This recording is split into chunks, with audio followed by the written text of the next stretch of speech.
Hi, my name is Hailley Fargo, and today I'll be reading from Beloved by Toni Morrison.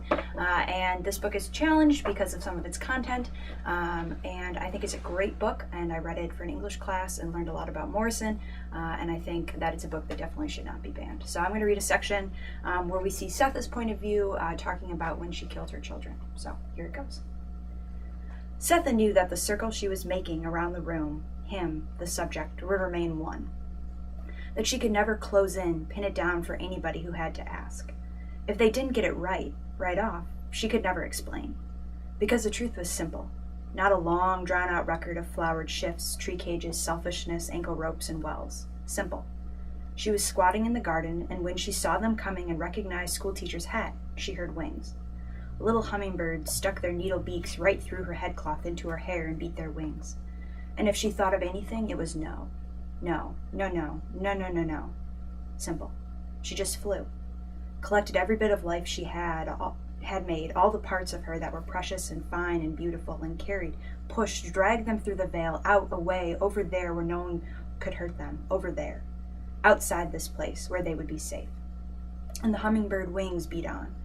Setha paused in her circle again and looked out of the window. She remembered when the yard had a fence with a gate that somebody was always latching and unlatching in the time when 124 was busy as a way station. She did not see the white boys who pulled it down, yanked up the posts, and smashed the gate, leaving 124 desolate and exposed at the very hour when everybody stopped dropping by. The shoulder weeds of Bluestone Road were all that came towards the house. When she got back from the jailhouse, she was glad the fence was gone.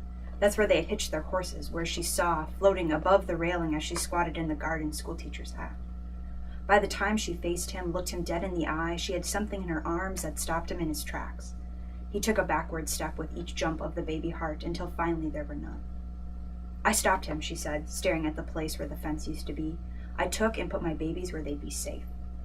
The roaring in Paul D's head did not prevent him from hearing the pat she gave to the final word, and it occurred to him that what she wanted for her children was exactly what was missing in 124, safety, which was the very first message he got the day he walked through the door. He thought he had made it safe, gotten rid of the danger, beat the shit out of it, run it off the place and showed it and everybody else the difference between a mule and a plow. And because she had not done it before he got there her own self, he thought it was because she could not do it, that she lived in 124 in helpless, apologetic resignation because she had no choice, that minus husband, sons, mother-in-law, she and her slow-witted daughter had to live there all alone making do. The prickly, mean-eyed, sweet-home girl he knew as Hal's girl was obedient, like Hal, shy, like Hal, and work-crazy, like Hal. He was wrong. This here Setha was new. The ghost in her house didn't bother her for the very same reason a room and board witch with new shoes was welcome. This here Setha talked about love like any other woman, talked about baby clothes like any other woman, but what she meant could cleave the bones. This here Setha talked about safety with a handsaw. This here new Setha didn't know where the world stopped and she began.